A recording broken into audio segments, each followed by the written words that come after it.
बेटा तूने कोई नई बात नहीं बताई है मुझे। महेंद्र मुझे सब खुद बताता रहा है, इसलिए कहता हूँ कि वो तुम्हारी माँ से बहुत प्यार करता है। अरे वो तो यहाँ भी आने वाला था, तुम शुक्र मनाओ कि मैंने उसे किसी तरह रोक लिया, वरना पता नहीं इस ब्लड प्रेशर में उसका क्या हाल होता।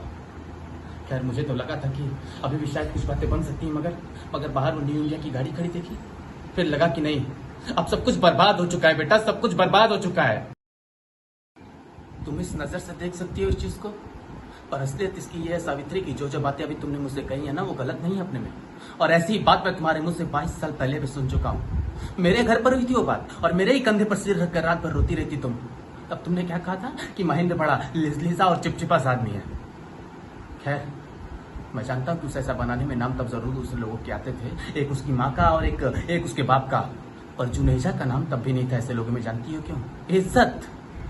इसलिए करती थी वो इज्जत, इसलिए नहीं कि एक आदमी के तौर पर मैं कुछ बेहतर था तुम्हारी नजरों में, बल्कि सिर्फ इसलिए कि मैं जो भी था, जैसा भी था, मैं महेंद्र नाथ नहीं था। उतावली मत हो सावित्री, मुझे आज कह लेने दो जो मुझे कहना है।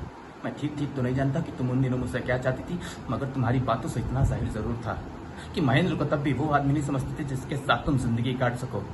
अरे वो भी कैसे? हर दूसरे चौथे साल अपने आप को उससे झटक लेने की कोशिश करती हुई, इधर उधर नजरें दौड़ाती हुई कि कहीं से तुम्हें कोई जरिया मिल जाता जिससे तुम उसे छुटकारा पा सकती। अरे ये जुनेजा भी तो तुम्हारी नजरों में एक आदमी था ना। आज बता ही दिया सबके सामने कि तुम मेरे बारे में भी क्या क्या सोचती रही हो, और जिससे तुम बड़ी चकाचौंध रही थी वो शिवजीत। बड़ी बड़ी डिग्री, बड़े बड़े शब्द, जवाब में मिठास, टिप टॉप रहने की आदत, और फिर सामने आया वो न्यू इंडिया वाला जगमोहन। पर तीर की असली नोक घुमा फिरा के एक ही जगह पे कि इनमें जो कुछ भी है महेंद्र नाथ से नहीं है। क्यों? सही कह रहा हूं ना मैं सावित्री? असल बात तो इतनी सी है सावित्री की महेंद्र के अलावा तुम्हारी जिंदगी में कोई भी आदमी होता ना, तो साल 2 साल बाद तुम यही महसूस करती कि तुमने कितने गलत आदमी से शादी कर ली है। क्योंकि तुम्हारे लिए तो जीने का मतलब रहा है कितना कुछ जोड़ लो, बटोर लो, समेट लो, और वो चीजें तुम्हें एक जगह तो मिल नहीं पाती। इसलिए जिस किसी के साथ भी तुम जिंदगी शुरू करती, हमेशा इतनी खाली और इतनी बेचैन रहती तुम।